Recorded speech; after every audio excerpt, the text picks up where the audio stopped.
I think the biggest risk for the US economy at the moment is the Fed.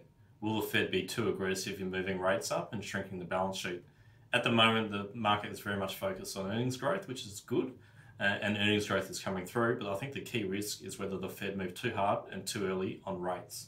I think the opportunities in the US economy are quite broad. There's a broad-based recovery going on. Earnings growth is double digit, which is great. So I think there's real opportunity across a broad range of sectors. Probably the key areas I'm looking at the moment is in financials. I think the inflation trade will continue, and I think rates will, as the Fed push up, I think the 10-year rate, which is a key driver of financials, will continue to push up. The UK is a really interesting economy at the moment.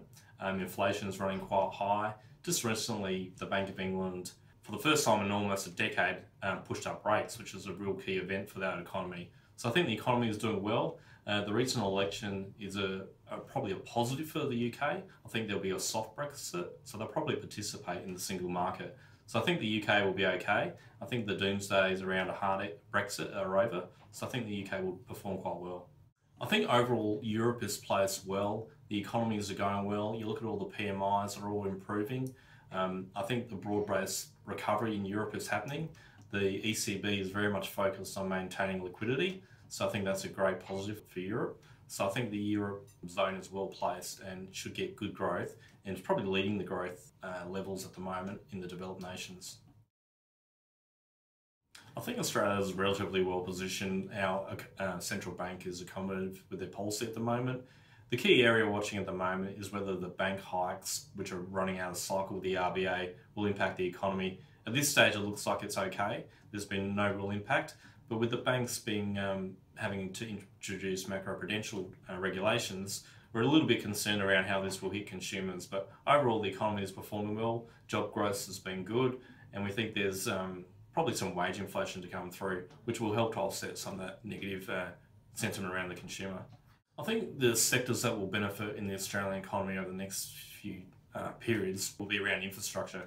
I think companies like Boral, LA, Brighton, and the Downers of the world, Lendlease, will participate in the infrastructure programs we're having at the moment. So the government is spending a lot of money, state governments and the federal government, to introduce new infrastructure projects to help stimulate the economy as the housing market cools and we still recover from the mining falls. So I think infrastructure will be a key area that people should focus on. The WAM Leaders portfolio is well positioned, we feel. We've got a lot of US dollar earners, which we think will be a tailwind for our portfolio over the next 12 months. We think the US dollar will outperform the Aussie dollar. We think the Aussie dollar will be weak, given that the Fed will be hiking and the RBA won't be moving. So we've got a lot of companies there that have US dollar exposure. So we think that's one area which will perform well. Also, we've got insurance companies in Australia. We like insurance companies because we feel like we're in a hardening environment at the moment. We've got Suncorp, IAG and QBE, which is a little bit of US exposure as well. But we think the cycle is in their favour and they should have a couple of years of upgrades coming through. Also, the insurance companies are going through a cost out phase, productivity and efficiency. So we feel the insurance sector will be one of the better performing sectors out there.